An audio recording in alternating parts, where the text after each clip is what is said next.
Olá, queridos, graça e paz da parte do nosso grande Deus e Salvador Jesus Cristo. Sejam todos bem-vindos aqui ao Minuto da Unicidade nesta sexta-feira, dia 28 de fevereiro, último dia do mês 2025.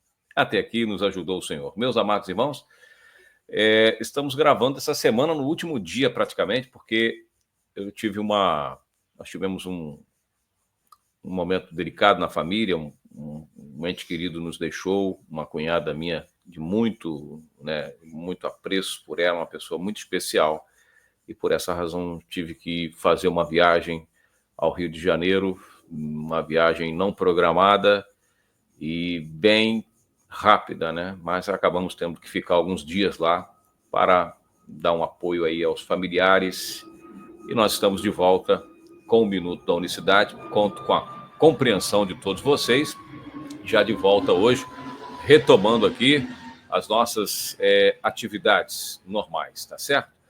Hoje eu quero ler para você, no Minuto da Unicidade, refletirmos sobre algo que eu tenho falado esses últimos dias, mesmo em off, né, no privado, recebendo algumas pessoas que têm chegado aqui ao canal, têm conhecido a unicidade de Deus, têm analisado, têm colocado na balança a doutrina unicista, né, e tem avaliado a doutrina, né, trinitária, e tem realmente se convencido pelas Escrituras que há um só Deus e não há outro além dele. E a misericórdia de Deus é tão grande para conosco, para com o seu povo, para com aqueles que ele, né, que são de Deus, que imagina você o que torna a palavra tão mais forte quando você toma conhecimento de que, sem nós merecermos, o próprio Deus veio aqui pisar nesta terra, pessoas tão más, tão ruins, né? E o próprio Deus, o próprio Criador, para algumas religiões, isso chega a ser até, né, algumas vertentes cristãs, não precisa ser alguma religião, algumas vertentes cristãs, chega a ser olha, muito agressivo, né? Você, quando lê o Antigo Testamento, o poderio de Jeová, a grandeza de Jeová, né? Você lendo a Bíblia, você vê que até as ovelhas que chegavam ali perto do Sinai ali, né, eram tostadas, né, eram fulminadas, né? Moisés teve que colocar um pano porque ficou um véu, né? Porque ficou vários dias na presença lá conversando com Yahvé, com Jeová, então ele teve que cobrir porque ninguém aguentava olhar nem o rosto de Moisés, quiçá não ter como. E aí você chega e fala, não, é aquele que veio aqui, entende? Não entra, né? Muito santo, não dá para chegar nem perto. E aí você vê ele sentando com pecadores, comendo com pessoas bem desprezadas pelo sistema religioso, né? Aleijados, enfermos, né? Coxos, né? Hoje essas expressões não se deveria nem usar mais, são consideradas discriminatórias, né? Mas vamos lá, deficientes físicos, né? Pessoas com vários problemas, envolvidos com adultério, isso ali né, amava aquelas pessoas, chegava ali até elas e veio salvar. É muito forte, torna a mensagem do evangelho muito mais preciosa quando você vê o próprio Criador chegando aqui e dizendo para eles, antes que Abraão existisse, eu sou, e falando com o povo abertamente, né? Alguma vez uma pessoa disse para mim, Tony, mas quando foi que Jesus chegou aqui? Por que ele não falou claramente quem ele era? Olha, Jesus falou várias vezes, mas como diz o profeta Isaías, eles não entenderam. Seus ouvidos estavam como travados, eles não entenderam. Então nós estamos aqui com o Minuto da Unicidade, hoje falando de um assunto muito importante que também, para alguns, torna-se agressivo demais. Mas vamos lá, eu quero meditar com você sobre Apocalipse 18, ou melhor, 17, mas eu convido você a fazer uma análise do 16, 17, 18 e vai culminar lá no 19.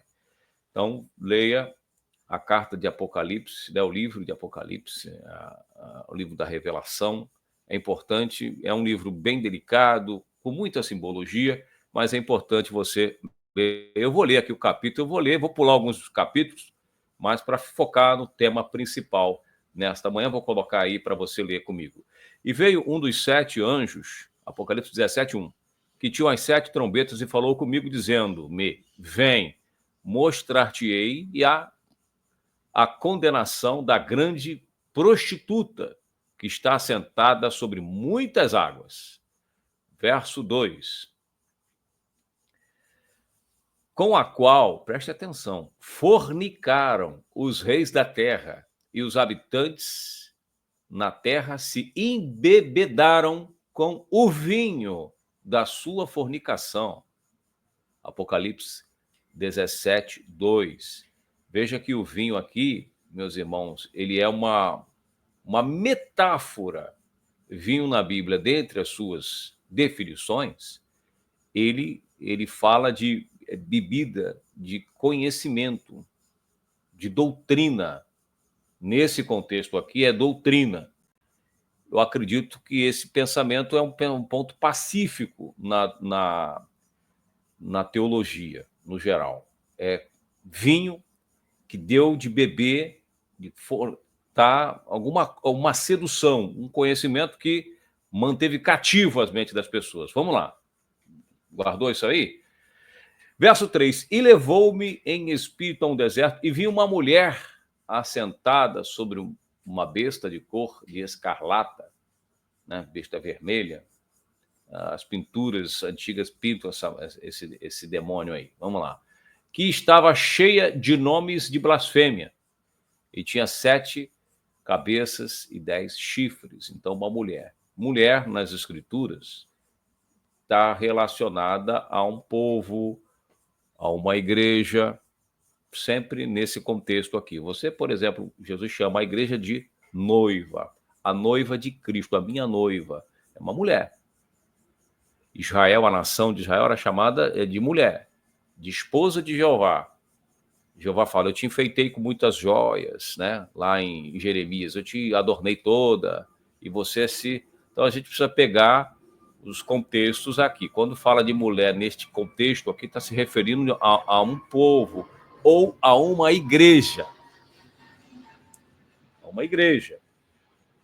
Então, essa mulher aqui, então, essa mulher deu do vinho dela, presta bem atenção, veja se não é uma igreja. Ela deu do vinho dela, que já falei o que significa neste contexto aqui, de conhecimento, de doutrina, mais preciso como uma doutrina. Vamos lá, então, para o versículo seguinte. Eu li o 4, vamos para o 5. E na sua testa estava escrito o nome, que nome que estava? Apocalipse 17:5. Ó, na testa da mulher. Isso é um livro simbólico. Essas são as figuras de linguagem que Deus está usando para relatar o que estava acontecendo ali. Não vai levar isso aqui para o campo literal, fazer como alguns trinitários fazem. Então, temos uma mulher, temos um vinho, e na testa desta mulher, o que está escrito? Mistério. A grande Babilônia, a mãe das prostituições e abominações da terra. Então, tem uma mulher que tem um mistério na testa dela escrito, sabe? Sabe o mistério? Sabe do mistério? Na testa dela tem um mistério, e esse mistério aí faz com que ela se torne uma prostituta, seja a mãe, na verdade, a mãe de todas as abominações. Você está entendendo? Você quer que explique mais o que desenhe para você? Preste bem atenção. Vamos seguir aqui a leitura, porque o texto, o capítulo, né? Senão a gente vai... Eu vou pular aqui lá para o finalzinho, para a gente concluir aqui, ó. Porque Deus tem posto em seus corações que cumpra o seu intento e que tenham uma mesma ideia. E que seu reino deem a besta, até que se cumpram as palavras de Deus. Apocalipse 17:17. Então, todos têm que ter a mesma ideia. Vem um cara com uma ideia diferente, com uma doutrina diferente, com um vinho que não é o vinho dela, é um outro vinho. O que acontece com essa pessoa, ou com esse grupo, ou com outra mulher que fala: ó, o vinho está aqui bom. Com a noiva, que é outra mulher, a noiva de Cristo é uma outra mulher, diferente dessa aqui, distinta a essa. Então, quando a noiva de Cristo fala: ó, não, o vinho Esse vinho aí eu não bebo. O vinho aqui é esse aqui. A doutrina é essa. Essa pessoa que não tem a mesma ideia, ela é o quê? Expulsa, sai cerceada, perseguida, maltratada. Aí vou terminar aqui no verso 18, Apocalipse 17, leio o texto todo, mas diz assim: e a mulher que viste é a grande cidade que reina sobre os reis da terra. Apocalipse 17, 18. Olha aí como é que ele termina o capítulo 17 Apocalipse. Está em todas as traduções assim. A mulher que viste, Deus fala para João, essa mulher que você está vendo é uma cidade que reina, uma cidade com todas as suas, né? Essa mulher aí, ela está no centro de uma cidade que reina sobre todas. Isso é muito interessante, né, meus queridos e amados irmãos? Tem uma igreja que está numa cidade e que reina, né? Tem suas filiais espalhadas pelo mundo inteiro, não tem? Tem ou não tem? Uma cidade famosa neste mundo, ali está a sede do último império da Terra, né? E esse império bélico, né? Segundo isso é um pensamento dos próprios teólogos trinitários. Se tiver algum trinitário aqui ouvindo, teólogo trinitário que esteja ouvindo esse vídeo meu, vocês vão de concordar, vocês mesmos, nas suas escolas dominical, já cansei de participar de várias, nos meus tempos de trinitário, em que vocês afirmam que esta igreja, a igreja popular, a maior igreja do planeta, ela, de lá, ela governa tudo, manda até nos governos mesmo, né? Haja vista na Idade Média, no tempo dos senhores feudais, né? Essa igreja que outrora foi combatida por Karl Marx, né? O Marx, filósofo, né? Que, né? Sociólogo, aquele cara mesmo que é pintado como um demônio pelas religiões, porque as ideias dele, as ideias marxistas, né? Aquela coisa toda, né? E teria muita coisa no curso, no seminário teológico, eu falo um pouco de sociologia por causa da grade curricular, eu falo um pouco dessa questão, quando começaram a estudar as questões da sociedade, né? Quando as religiões foram usadas para manter a sociedade ali sob controle, né? Mas vamos lá. Então, dessa cidade, a teologia, ela tem um pensamento comum quando diz que essa religião popular é a prostituta de Apocalipse. Muito bem, essa prostituta de Apocalipse, e aí você pode divergir de mim ou não, mas eu estou dizendo o pensamento comum dentro da teologia evangélica. A teologia católica não diz isso, mas a teologia evangélica, pelo menos até mesmo em off, ela sabe quem é a grande prostituta, ela diz quem é. Eu discordo um pouco dessa linha aí. Em parte, eu discordo dessa linha, porque tem a mãe, zona é outra. Mas vamos ficar com o pensamento trinitário. Ela deu desse conhecimento, ela espalhou desse vinho para todo mundo. Então, em cada cidade, ela chegava, não tinha nada naquele povoado, ela instalava ali uma congregação. Né? Vou dizer esse nome aqui, uma congregação, para marcar território. E em volta dessa congregação, começava a se juntar os povos e fazer a cidade. Daqui a pouco a cidade estava formada. Então, hoje você vê em cada cidade uma igreja matriz. E em volta dessa cidade é que vinham os bancos, as lojas, entendeu? Então, você chega hoje no centro da cidade e vê lá, poxa, mas aquilo ali foi a pedra fundamental da cidade. Então, ela se espalhou. Isso não é só no Brasil, não. Em qualquer canto do mundo, do Ocidente, até mesmo no Oriente. Ela espalhou-se, mas espalhou-se, né? É a cidade que reina sobre os reis da terra. Todo lugar tem uma. Mas tem essa grande cidade, essa mulher, essa grande prostituta. Aí eu pergunto, para terminar aqui, eu faço essa pergunta. Se Se chegamos a um consenso, que se a teologia, tanto unicista quanto trinitária, chega a um consenso que a grande prostituta é a igreja popular, o que esta igreja popular deu, seduziu, porque aqui em Apocalipse 17, nos outros também, ela diz que, olha só, com a qual fornicaram os reis da terra e os que habitam na terra se embebedaram com o vinho da sua fornicação. Você está entendendo? Então eles tomaram um vinho. E fica a pergunta, eu falei na live esses dias com o pastor Neri Santos, que vinho é esse que essa mulher deu para todo mundo beber? Para os reis da terra, em todo lugar, que eu falei que tem, né? Está em tudo quanto é canto. E essa prostituta, ela tem o quê? As suas filhas. Ela tem as suas filhas.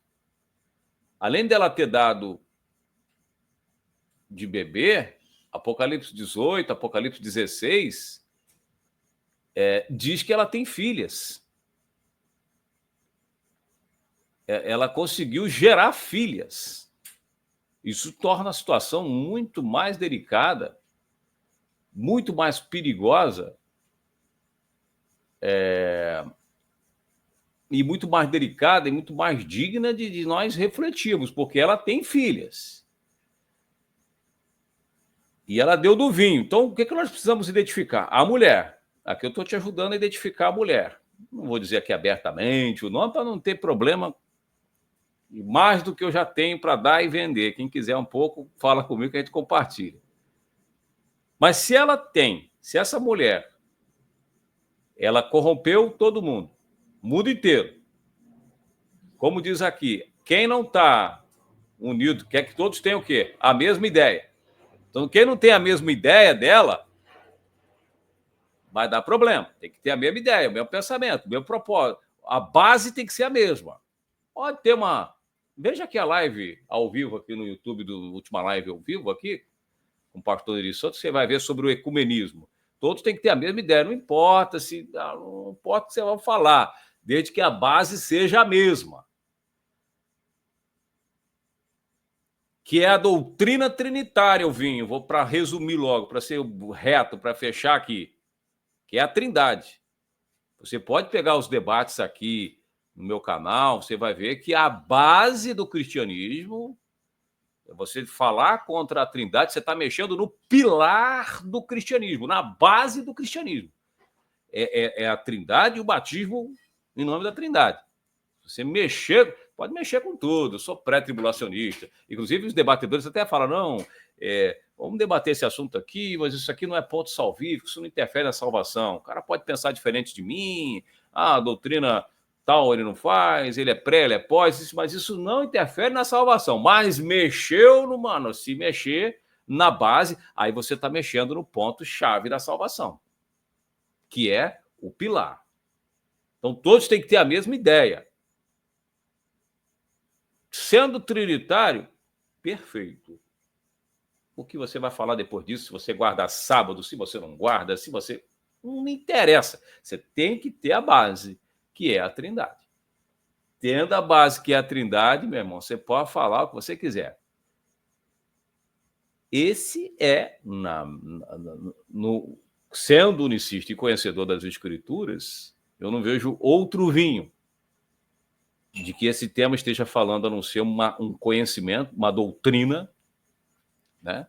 É por isso que Jesus fala assim, olha, Jesus multiplicou, você pega João capítulo 6, depois você dá uma olhada lá, ele multiplica num dia anterior pães, né? E no dia seguinte, junto uma multidão, falando, quero que você multiplica de novo o pão para a gente. E aí ele dá um discurso para aquele pessoal que chegou querendo de novo pão, ele falou, não vou fazer nada disso, milagre nenhum eu vou fazer, porque eu sou o pão que desceu do céu, eu sou a bebida que vocês têm que comer, o vinho que vocês têm que comer sou eu, o pão que vocês têm que comer, eu sou o pão que vocês têm que comer. Veja, comida e bebida. Está falando o quê? De conhecimento. Está falando de ceia ali, não. Ali não está falando de Santa Ceia, não. Naquele debate ali, naquele sermão rigoroso, ele não está falando nada de ceia. Nada a ver com ceia.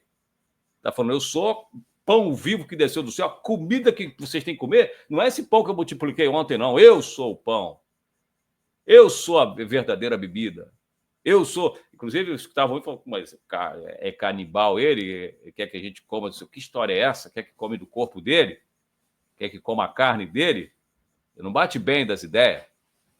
Entendeu? Mas ele está falando... E Paulo vai dizer, leia depois aí, 1 Coríntios 10, Paulo fala, todos que estavam com Moisés lá comeram, né, os nossos pais comeram da mesma comida espiritual e beberam da mesma bebida espiritual e beberam da mesma pedra que os seguia, e esta comida e essa bebida era Cristo. Leia lá, 1 Coríntios 10. Então ele está usando uma metáfora para falar do que eles realmente deveriam comer, do que deveriam se nutrir.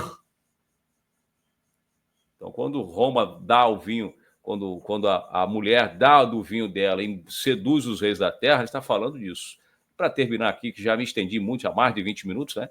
Eu vou terminar com este versículo aqui. Olha, o capítulo seguinte, capítulo 18, lá no verso 4 diz, e ouvia uma voz do céu, e ouvi outra voz do céu que dizia, sai dela, povo meu, para que não sejais participante dos seus pecados e para que não incorras nas suas pragas. Sai dela, sai dessa Babilônia aí, sai dessa cidade aí, dessa prostituta aí, sai fora. Então, por isso que o pastor Tony está aqui, ele apanha de dia, de noite, é criticado, é julgado pelos próprios da fé, às vezes. Pessoas que, né, chamam no privado e falam um monte para mim, mas é para justamente fazer com que você saia fora. Se você ainda tem dúvida, mas eu não tenho para onde ir, meu irmão. Não tenho para onde ir, eu vou para onde estou no meio do que Deus falou para sair fora. Fala sério. Deus está falando para você sair do meio. Sai. E você está porque você é um pobre coitado, né? Me desculpa que é franqueza, você não tem para onde ir, não tem ninguém aí perto, vou fazer o quê? É melhor do que nada. Esse pensamento não funciona. Isso aí não se encaixa nas escrituras. Deus manda você sair fora e você... mas sabe, o que eu faço da minha vida, né? É melhor estar ali do que estar no mundo. Quer dizer que se você não tiver ali, você vai estar no mundo? Então, que crente é esse que é você? Que precisa, né, estar até onde Deus não aprova para você não estar no mundo. Que negócio é esse? Quer dizer, que desculpa é essa? Me desculpa. Não, mas a minha família precisa ter um lugar para congregar, mas Deus está mandando sair fora. E por que não inicia você? Você não tem, né? Você não é doente, você não tem problema nenhum. Por que não abre um trabalho aí, não faça um grupo de oração na sua casa, não entre em contato com quem de direito para que a sua região seja de alguma maneira assistida, de alguma forma, tenha um culto a cada 15 dias, é melhor? Um culto uma vez por mês. Lembra que o povo de Israel ia uma vez por ano no templo, vinha de outras nações para ir lá em Israel adorar lá no templo? Só tem igreja no Rio de Janeiro. Meu irmão, pega um ônibus em São Paulo, vai lá uma vez por mês, lá no Rio de Janeiro, a investir. A passagem de ônibus, R$100 é uma passagem, né? R$150. No carnaval é mais caro. Agora, esse mês aí foi uma benção para ir lá, R$200 a passagem. Só tem a igreja a 100 quilômetros da minha casa. Vamos lá dos 100 quilômetros. Quanto que é a passagem para ir lá? Quanto que eu vou investir? Não fala em gasto, fala em investimento. Vou investir quanto para ir com a minha família andar 300 quilômetros uma vez no mês? É que não seja assim com a sua própria fé. Não seja para você mesmo, para sua casa mesmo, faça uma viagem, 300 quilômetros, se você puder, leva a família para dar uma volta, bota uma gasolina no carro, vai, né, conhecendo, aproveita para sair um pouquinho da rotina, vai lá, liga para o pastor, estou indo com a minha família aí, nós vamos de longe, né? E se for o caso, algumas igrejas até têm meios aí para receber você, te dar uma guarida, faça um investimento, né? mas não fique no meio. Não fique cultuando onde Deus não está, para que você não tenha problemas, tá certo? Vou terminando por aqui esse estudo. Você pode apoiar esse ministério, enviar uma colaboração para nós, para que a gente possa continuar aqui sempre com esse objetivo, né? De falar essa verdade. Semana que vem já voltamos com o Minuto da Unicidade na versão normal, né? Que é o áudio. E ore para que nós tenhamos, né, condições de permanecer. Eu queria fazer um estúdio, né, de podcast para convidar pastores, né, mas a gente não vive disso, né? Não temos essa condição ainda. E não sei se teremos, mas pela fé a gente sempre tem que ser otimista e acreditar que um dia, quem sabe, Deus vai nos proporcionar termos um estudo, criarmos uns debates, chamar umas pessoas para conversar e aí trazer estudos mais importantes, tudo isso gratuitamente, quem sabe, Deus dando condição para a gente, né? Mas se você deseja colaborar com este ministério, com essa mensagem e ser um mantenedor do nosso trabalho, está aí na tela, está na descrição do vídeo também, esse mesmo número aí, para você entrar em contato e fazer também, enviar uma colaboração, uma ajuda para a gente, tá bom? Sempre saiba que nós precisamos. Um dia que não for necessário, pode ter certeza que a gente não vai falar sobre esse assunto, que para muitos é um assunto delicado, né? Mas é aquilo que eu falei, existem investimentos que são importantes que nós façamos. Quando você investe não somente não veja como gasto. Eu vou gastar aqui para ir lá em tal lugar, vou gastar tanto, né, e vai me faltar, e eu vou passar aperto. Seja generoso, que as coisas vão acontecer com você. Não faça loucuras, mas se você pode fazer um investimento, faça no reino, na sua vida espiritual, na vida da sua família, e vá, tá certo? No culto, tá bom? E se você puder também, né, como disse aí, está a nossa colaboração. Vou ficando por aqui, um forte abraço para você. Na segunda-feira, se Deus quiser, estaremos de volta. Um abraço para você, Deus abençoe a todos de maneira rica e poderosa.